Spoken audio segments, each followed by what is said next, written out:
Velas, selamat malam. Hari ini kita akan kembali membahas literasi bahasa Inggris ya. Bersama Edusekla, katakan bisa, raih bintangmu tiada penghalang. Nah, hari ini yang akan Kak Eva angkat adalah double text ya, atau teks ganda yang sudah dikode nih sama panitia bahwa teks ini akan muncul di seleksi perguruan tinggi negeri ya. So yuk kita langsung bahas ya, double text kali ini sudah kakak siapkan. Yuk langsung kita bahas. Iya, selamat malam adik-adik, selamat berjumpa kembali bersama Kak Eva. Baik, kita langsung saja membahas topik literasi bahasa Inggris pada malam hari ini. Ya, dimana kita akan membahas tentang double text atau teks ganda. Yang dipastikan adik-adik, untuk double text ini salah satu bentuk jenis teks yang pasti masuk di seleksi perguruan tinggi negeri sekelas SNBT atau seleksi nasional berbasis tes ya. Nah, baik, langsung saja malam ini kakak angkat ada dua teks double ya, 1A, 1B dan 2A, 2B. Nanti kita akan bahas sama-sama sambil kita mereview ya, melihat bentuk teks ini ya. Baik. Nah, sudah kita tampilkan di layar adik-adik, di sini ada double text ya. Yang pertama teks 1A. Baik, adik-adik bisa lihat dengan jelas di layar ya. Kita baca sama-sama adik-adik semua. No one has ever seen a living dinosaur. So, how do scientists learn about them? Paleontology research the things that dinosaur left behind. Nah, jadi dalam kalimat pertama dikatakan tak seorang pun pernah melihat dinosaurus yang hidup, living ya. Lalu bagaimana para ilmuwan mempelajari tentang mereka? Nah, di sini dikatakan ditekankan adik-adik untuk ilmuwannya disebut paleontologis ya, meneliti hal-hal yang dinosaurus left behind, yang mereka tinggalkan. Oke, they look for fossil, mereka mencari fosil, yaitu the hardened remain. Di sini ada kata the hardened. Oke, kita lihat adik-adik di sini ya.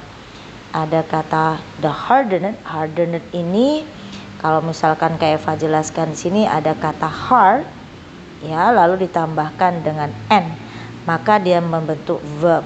Lalu adik-adik ada kata sifat ya.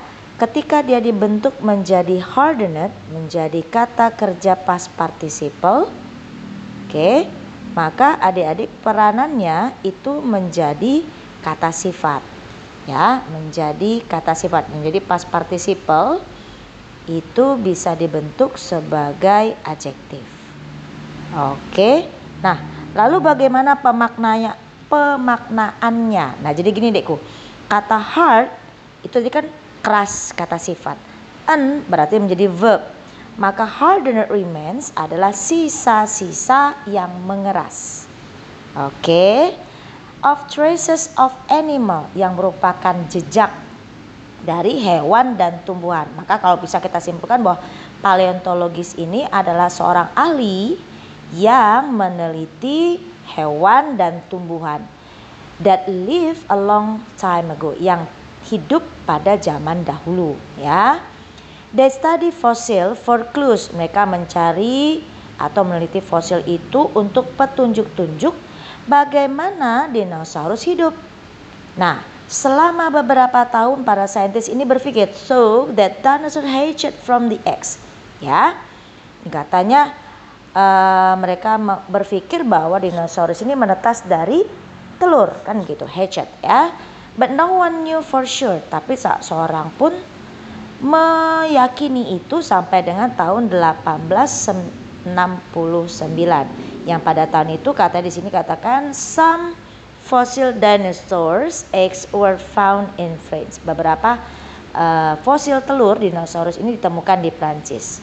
Nah, sejak itu lebih banyak fosil dinosaurus yang ditemukan di berbagai tempat. Di sini ada kata elsewhere atau berbagai tempat. termasuk di Amerika Serikat dan Cina. Ya, fosil-fosil ini menunjukkan bahwa dinosaurus itu membangun sarang. And they give us clues, dan mereka juga memberikan tunjuk dengan bagaimana ya how those dinosaurs live. Bagaimana si dinosaurus ini hidup. Nah, jutaan tahun yang lalu, million years ago, dinosaur left dropping. Kalau dropping ini dekku di sini itu artinya kotoran. Ya, kotoran. On the ground. Ya. Oke. Lalu over time the dropping turn into fossil. Berarti sepanjang waktu ya kemudian kotoran ini pun berubah menjadi fosil atau mengeras tadi kan. Lalu dengan mempelajari fosil dari kotoran tersebut katanya kita bisa mengetahui bahwa apakah si dinosaurus itu makan rumput ataukah makan ikan ataukah makan daging. Nah, begitu ya.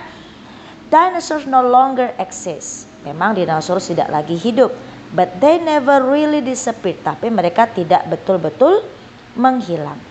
We can learn plenty of things about them by studying the clues they left behind. Kita bisa mempelajari banyak hal dengan mempelajari atau meliti petunjuk-petunjuk yang mereka tinggalkan. Nah, itu pada posisi teks yang bagian pertama ya, di bagian teks yang pertama yaitu bagian A. Oke. Nah, sekarang bagaimana kita melihat yang teks 1B. Oke.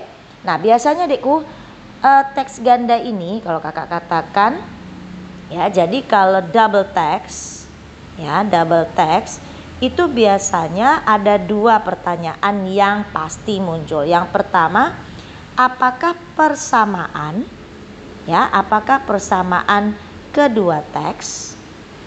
Oke, apakah persamaan kedua teks? Lalu pasti yang kedua, apa perbedaan? Nah, apa perbedaan dari kedua teks? Begitu. Nah, ini udah pasti pertanyaan yang akan muncul dengan tipe double text seperti ini ya. Baik.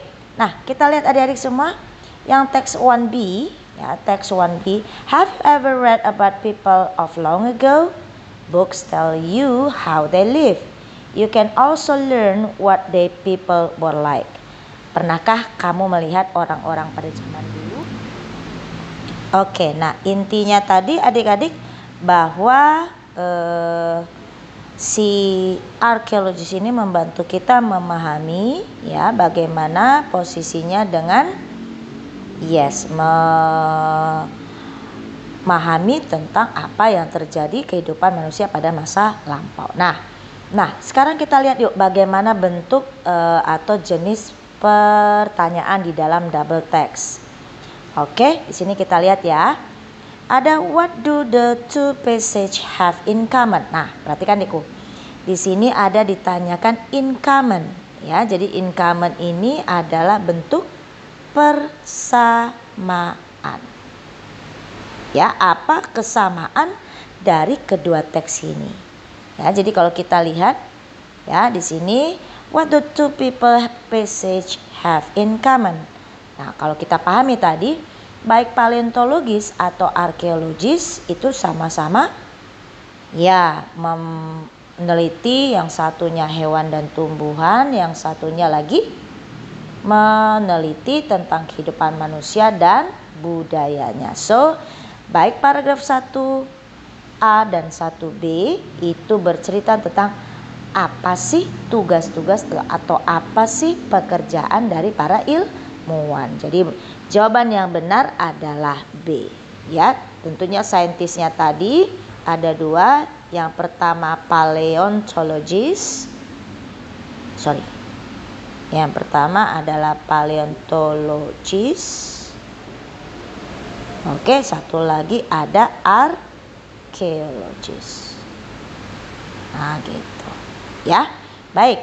Kita masuk ke paragraf kedua. Nah, dikatakan di sini which one of the following is one way the two passage are different. Manakah di bawah ini yang merupakan perbedaan dari kedua paragraf atau hanya satu paragraf saja yang mengungkapkannya di dalam teks. Nah, kita lihat sama-sama adik.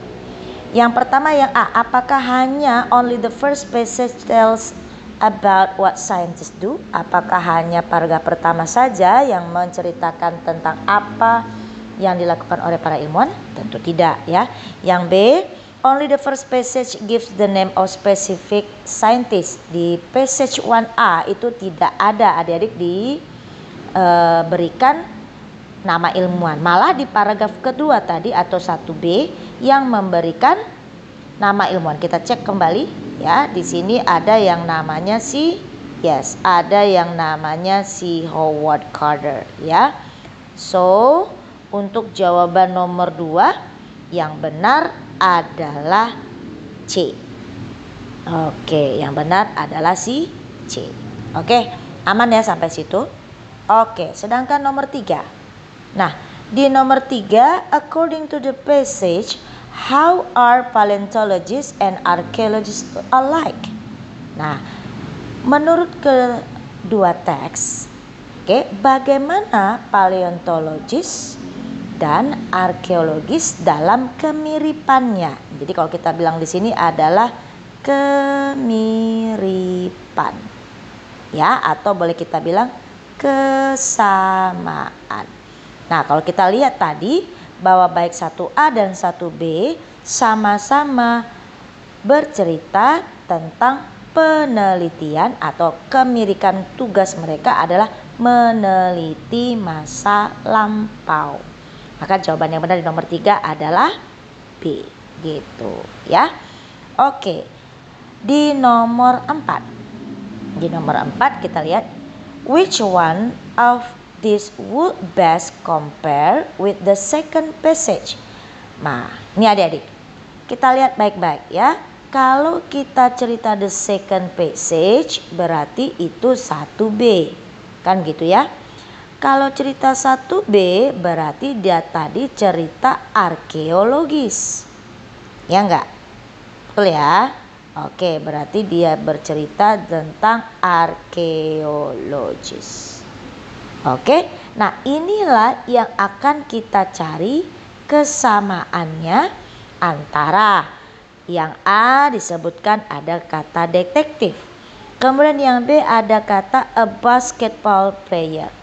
Kemudian yang C ada a poet who writes a beautiful poem. A poet itu penyair ya. Di D ada a fireman. Sedangkan di E ada kata a teacher. Nah, yang mirip dengan si arkeologi siapa? Yes, yang jelas jawabannya apa adikku? Iya, jawabannya adalah detektif. Apa kesamaannya? Sama-sama mencari bukti, sama-sama mencari petunjuk atau kasus yang akan diselesaikan. Nah, jadi kalau kita lihat adikku bentuk teksnya ini tidak terlalu rumit atau tidak terlalu sulit. Ya, kata-kata yang digunakan juga ya lumayan sederhana, ya kan? Baik. Nah, sekarang yuk kita lihat teks kita yang kedua. Ya, teks kita yang kedua kita lihat dulu sih di 2A. Oke. Nah, baik, yuk kita lihat. From formulating new cancer drug to testing dietary supplement. Dari mulai memformulasikan obat kanker baru sampai mengetes suplemen harian. Dietary itu posisinya dek sama dengan harian. Ya, suplemen itu ya vitamin, ya suplemen. Oke. Mice and rats, mice itu tikus, kalau rat itu lebih ke pengerat. Ya, memainkan peranan penting dalam ya mengembangkan obat-obatan baru. Ya, atau in medical wonders. Nah, in fact 95% of all lab animals are mice and rats. Dan memang 95% hewan dari laboratorium atau hewan yang dipakai di laboratorium itu adalah tikus dan pengerat. Menurut siapa? According to the Foundation for Biomedical Research or FBR. Itu menurut Badan Penelitian Biomedis. Oke. Nah, kita lihat kembali di sini.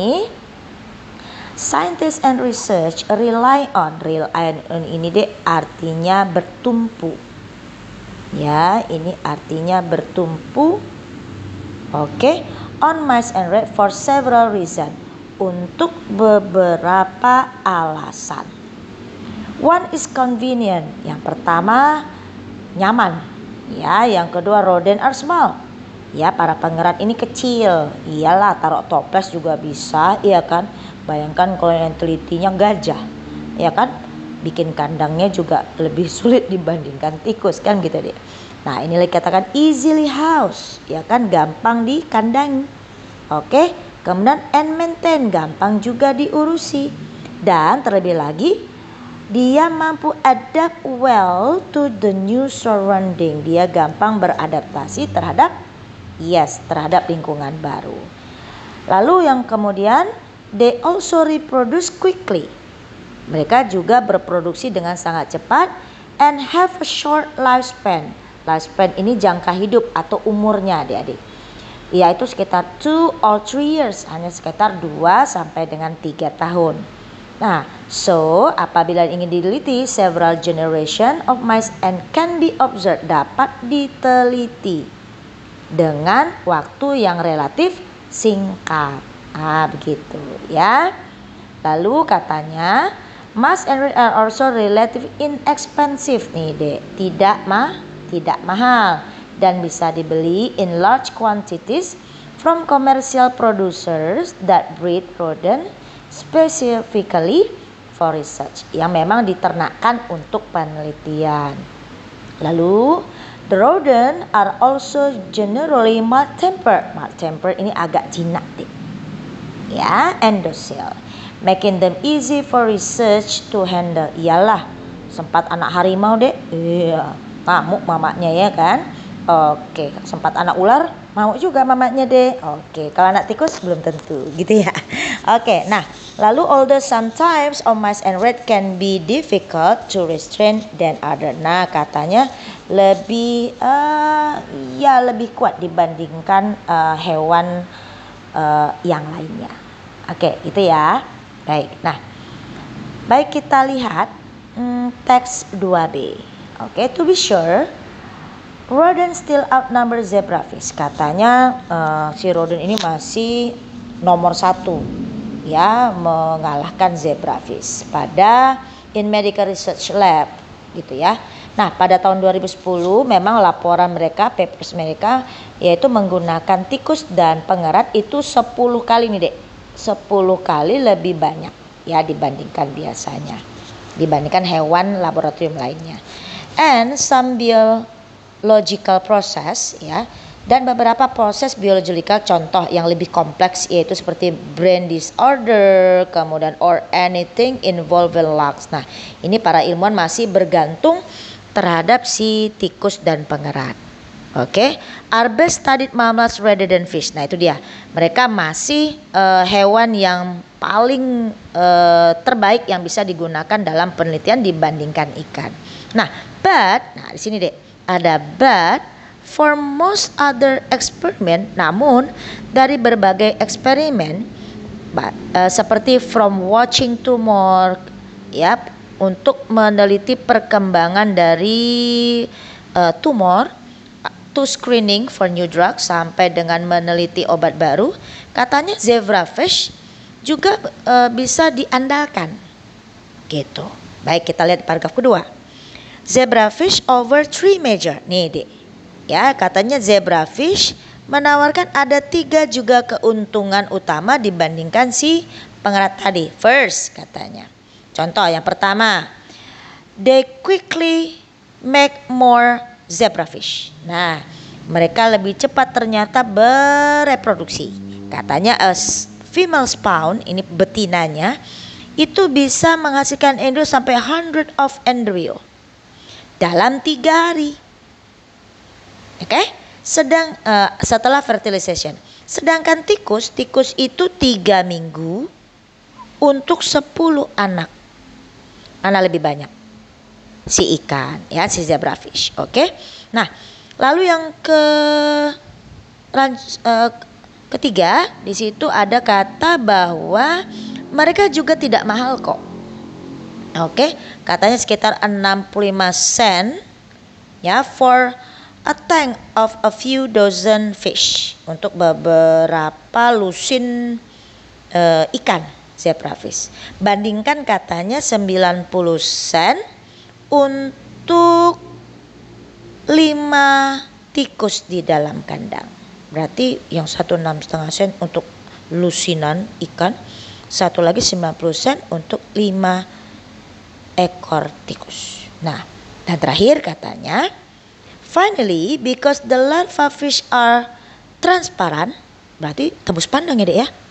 Para peneliti atau researchers can watch their organ grow. Nih dia, nih salah satu yang membuat si zebrafish ini menjadi andalan, ya kan? Making them good for studying problem with organ development, membuat mereka sangat gampang digunakan untuk meneliti masalah perkembangan pada organ. Baik, nah kita lihat lagi kembali di awal. Baik di 2A atau di 2B, mereka sama-sama bercerita tentang hewan laboratorium. Kan gitu ya Dek ya. Nah, di paragraf 2A ya, di 2A dia bercerita tentang mice and rats. Ya kan? Kemudian di 2B mereka bercerita tentang zebrafish. Oke, so masing-masing punya keuntungan, masing-masing punya keunggulan. So kita lihat apa pertanyaan pada soal nomor 5 ya. Nah, the idea in paragraph 3 of passage 1 that refers from in paragraph 2 of passage 2. Oke, kita lihat. Nah, kalau kita lihat tadi Dek, kalau paragraf ketiga ya 1, 2, 3 nih di sini. Ya. Yang pertama bicara tentang harga ya. Kemudian di paragraf kedua ya ceritanya di sini. Nah, sudah. Maka ide sebenarnya di paragraf ketiga di teks yang 2A, paragraf kedua di teks 2B itu bercerita tentang ketersediaan dari si hewan dan cepatnya regenerasi. Gitu ya. Oke, berarti nomor 5 jawabannya mana? Yes, jawabannya adalah si B. The animals availability and quick generation. Bisa ya? Baik, kita lihat nomor 6. According to the both passage, which of the following is true about the use of animals for medical research purpose? Oke, sekarang ini Dek. Tadi masing-masing tikus itu yang pertama, kalau mice tadi gampang easily house, ya kan, easily house and maintain, ya enggak. Kemudian satu lagi posisinya quick juga, quick regeneration, kemudian juga inexpensive, kan gitu ya. Kemudian yang kedua ada zebrafish. Ya, di zebrafish itu yang pertama tadi. Iya, yang pertama tadi quicknya tadi ya dalam reproduksi, yaitu bisa hundreds. Ya kan, bisa hundreds yang dihasilkan generasinya. Kemudian juga inexpensive. Oke, dan yang terakhir apa tadi Dek? Yes, transparent. Nah, ini nih keuntungan bagi keuntungan yang bisa diambil dari kedua jenis hewan laboratorium ini. Jadi kenapa para ilmuwan memilih keduanya ini sebagai yang paling banyak dipakai dari laboratorium? Adalah pastinya adanya kemudahan atau keuntungan yang para peneliti lihat di dalam penggunaan kedua jenis hewan ini. Udah? Oke. Jadi kalau kita lihat yang nomor 6 yang bagian A itu hanya faktor regenerasi. Ada disebutkan tapi kan hanya salah satu. Gitu ya. Kemudian ada level research sukses, itu tidak diceritakan. Kemudian ada non-technical challenges, juga tidak disebutkan. Object of studies in humans, ya kan, adalah objek penelitian pada manusia. Ataukah E, kemudahan dalam perlakuan eksperimen. Yes, maka yang benar itu adalah E. Oke, is in experiment treatment. Bisa ya? Baik. Nah, di nomor 7. Menurut kedua paragraf, based on both passage, in a scientist, jika ada nih, if a scientist, jika ada seorang ilmuwan yang ingin menginvestigasi atau meneliti keefektifan obat herbal baru, maka para peneliti akan memilih titik-titik. Ya. Likely-nya di sini adik-adik artinya kemungkinan. Nah, kemungkinan si ilmuwan akan memilih yang mana? Apakah yang A involve zebrafish only, ataukah B menggunakan keduanya, mice and zebrafish, atau hanya eksklusif menggunakan mice, atau membandingkan pemakaian keduanya, ataukah mengutamakan mice, tikus, baru kemudian zebrafish. Oke, kita ketahui tadi baik si mice ya ataukah zebrafish, oke, sama-sama memberikan keuntungan.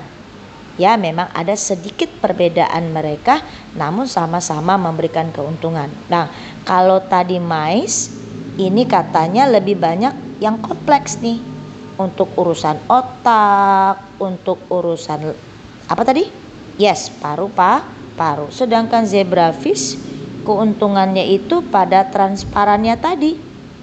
Jadi terlihat apakah ada masalah dalam perkembangan organ tersebut.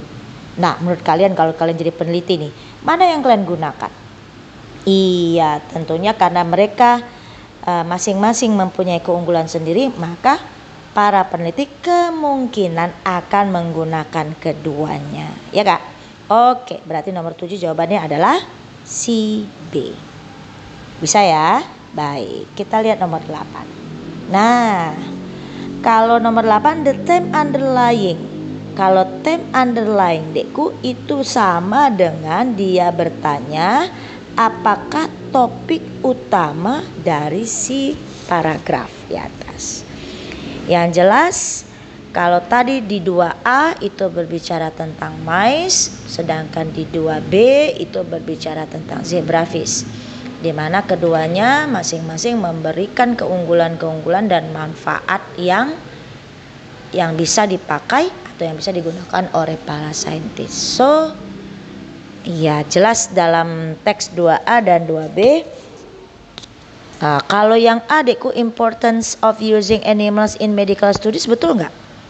Bisa saja, tapi ingat ketika pilihan ini menyebutkan kata animals itu terlalu umum, ya kan? Padahal teks kedua A22B tadi spesifik menyebutkan mice and rat dan satu lagi zebrafish. Ya, kalau animals itu terlalu umum, begitu ya. Nah, di B juga begitu, advantage of some animals nih, some animals. Animals yang mana tidak kita ketahui. Gitu. Sedangkan di teks jelas-jelas menyebutkan mice, rat, and zebrafish. Oke. Yang C, comparison of zebrafish and mice in research. Perbandingan penggunaan zebrafish dan mice dalam penelitian. Bisa jadi kita simpan dulu yang D, use of animals for medical research purpose, yaitu penggunaan hewan. Lagi-lagi dekku di D itu hanya menggunakan kata animals, terlalu umum, tidak spesifik. Nah, sedangkan si E mengatakan excellency of zebrafish over mice. Dia mengatakan bahwa zebrafish itu lebih unggul dibandingkan mice. Bisa ya? Berarti nomor 8 jelas jawaban yang benar adalah C. Nah, begitu. Oke. Nah, malam ini kita sudah membahas dua double text ya, dimana kemungkinan besar adik-adik ini akan dipertanyakan di seleksi nasional berbasis tes atau kita sebut dengan SNBT. Oke, adik-adik, itu yang sudah kita bahas pada malam hari ini. Semoga memberikan manfaat ya, memberikan pembelajaran. Jangan lupa banyak berlatih ya, temukan soal-soal yang lain, lalu latih lagi dan latih. Oke, tetap semangat adik-adik. Sampai jumpa lagi EduVeles. Oke, jangan takut untuk raih bintangmu. Katakan bisa bersama EduSeklah. Tiada penghalang. Selamat malam semuanya.